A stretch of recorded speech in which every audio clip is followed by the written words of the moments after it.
Lauren Sapp, Donnie Meacham, Halsey, it is so nice to sit down with you today. I've got to tell you, you are just somebody that I know for myself and a lot of people, we admire you for being so well-rounded as an artist, being so open. And I think that if there's anybody that is just constantly evolving, whether it's fashion, the art that you're creating, the way that you're being able to like live your life and be able to share that story, I feel like you probably have a little bit of a chameleon personality where you find people and you meet them where they are. And so those relationships are very authentic. Do you feel like that allows you to have more empathy? Okay, first of all, thank you. That was so nice. Everything you said literally just had me like blushing the whole time.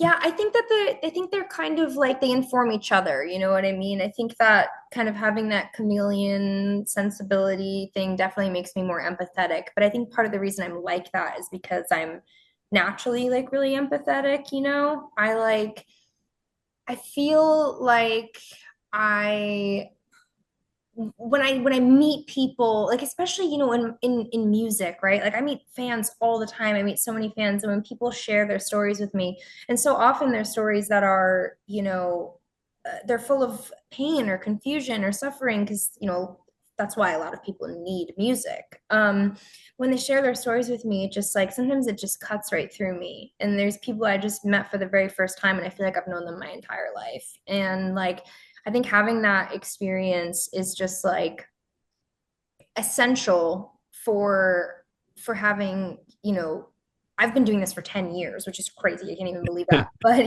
for kind of sustaining my energy and my taste and my lust and stamina for it is just knowing, going back to all those experiences and remembering that time I met someone and like the way that it made me feel. It's kind of like the reason to keep doing it always and to keep kind of pushing it further and further, hoping that there's someone out there that it's for, you know? Oh, Yeah, I mean, you're definitely known for sharing, stories through music, but also sharing your story. The new song "Ego," it totally gives me Ashley Simpson vibes. I don't know why. I feel like I just listen. I'm like, because Cool. I'm obsessed with her. But I'm just gonna flat out ask you: do you think you have an ego? Yeah, definitely. Yeah, Yeah, I think so. I think everyone does, you yeah, know? I think that sometimes my ego is a good thing. I think sometimes it makes me stand up for myself and demand what's right and ask, for what I want and what I need. And then I think sometimes it does get in the way, in the sense of like I I was thinking about it a lot when I was making this album. I put out my first album. I wrote Badlands when I was 19, and I'm about to turn 30. And I've been just working so laser focused towards these goals I set for myself when I was 19 years old. And I set those goals before I had a family, before, my life changed, my health changed, my what I want in a relationship changed, everything was I had no responsibilities at yeah. 19. At 19, you're all ego.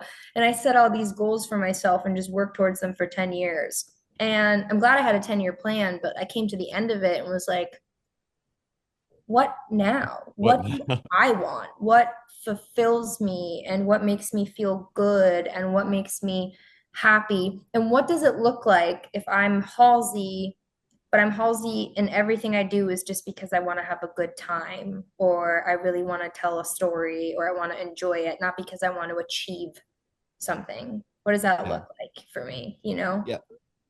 I think I love that because for me, ego has such a negative connotation sometimes, and I just like, yeah, like we know there's ego when like a guy's hot and he knows he's hot. That's Sure. cockiness. That's not an ego. Yeah. But speaking of like being a chameleon, the new album is The Great Impersonator. Mhm. So I do you think you're impersonating Halsey or is Halsey impersonating you? I can't tell anymore, to be honest with you. But it's become such a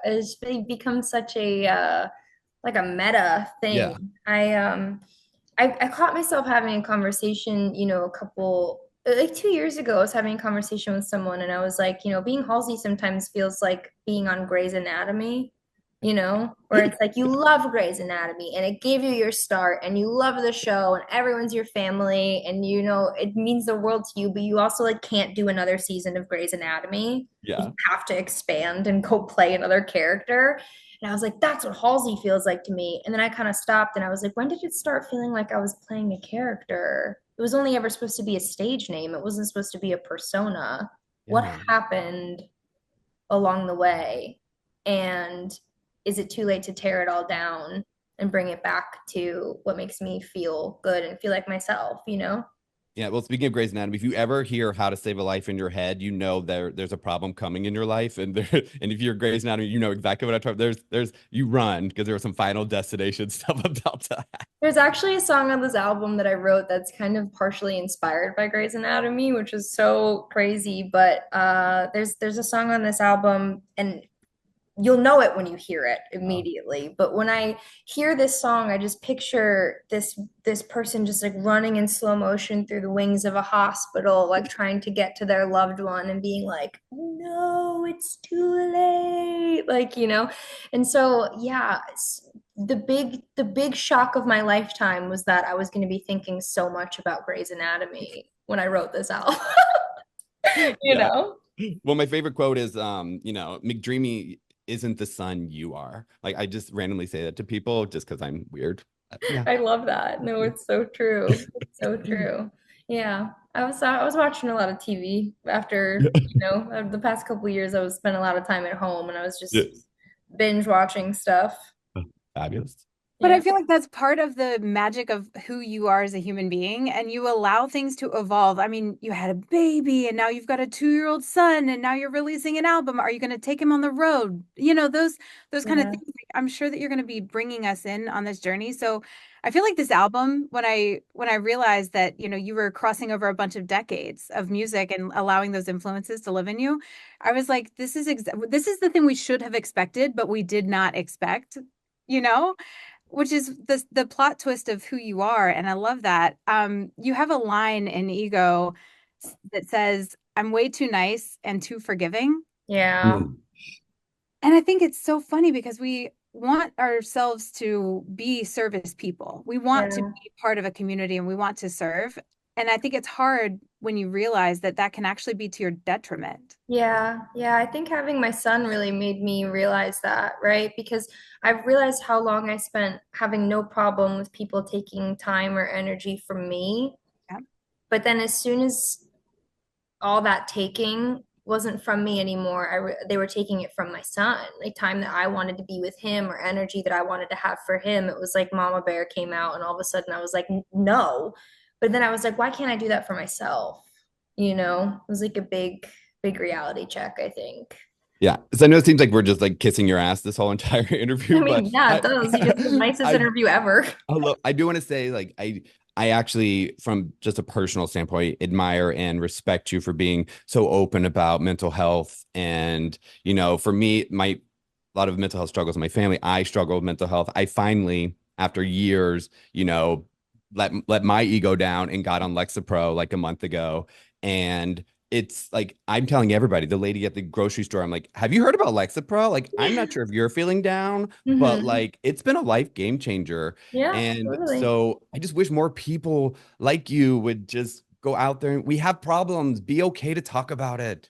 One of the things I've noticed, I think, in the time that I've spent in the public eye is that I feel like, obviously the conversation about mental health has come a really long way. People Yeah. are, willing to talk about it at all. But the thing that I find is that most people just want to hear stories about how you're all better now. They want to hear from people who struggle with their mental health, but they want to hear from them at the finish line where they're like, it was so hard, but look how far I've come. Or like they want to be like, you're an inspiration, you are, a warrior, you are this. They want to hear all these stories, but they want you to detail your mental health struggles as if they're in the past.